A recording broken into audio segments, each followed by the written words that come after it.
I lived in Covington until the age of 7. And I living on a farm. My grandparents were sharecroppers, and I remember picking cotton. My grandmother made me a little 7-foot cotton sack. And we grew all our own foods at that time, you know, corn and, you know, potatoes and all the stuff in the garden and peanuts and all those things.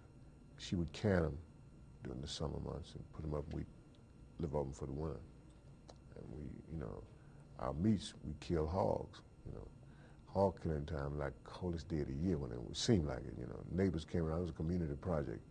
We killed all the guys coming in from surrounding area, and they would help slaughter the hogs and stuff, and they would, it's a process to see it. And then they cut different parts of the hog up, and the women would cook the crackling bread and crackling pork rinds and stuff like that. They would take the grease off of it and put it in a lard can and save like cooking and stuff, shortening and things like that. They would smoke the meat and put it in the smoke, salt the meat down and put it in the smokehouse.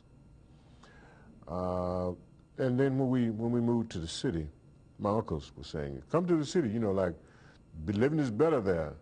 So we migrated to the city. We load everything on a truck with sideboards. In fact, we look like Beverly Hills, but there's rocking chairs and stuff on top of the thing going to the city. Culture shock. We moved to Memphis. Never seen a popsicle man, ice cream man.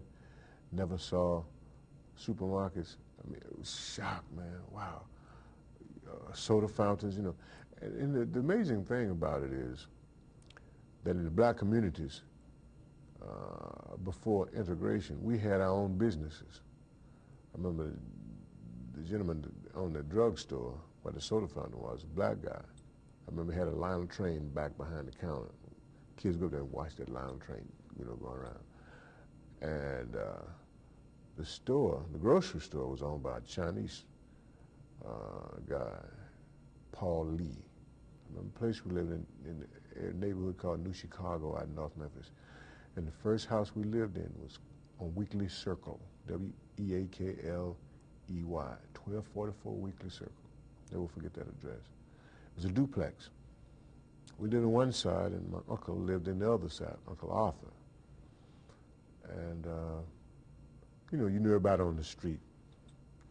It was that kind of thing, you know.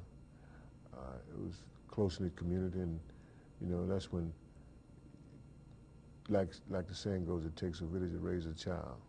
We got in some mischief up the street, and the neighbor up there saw me cutting up and doing something wrong.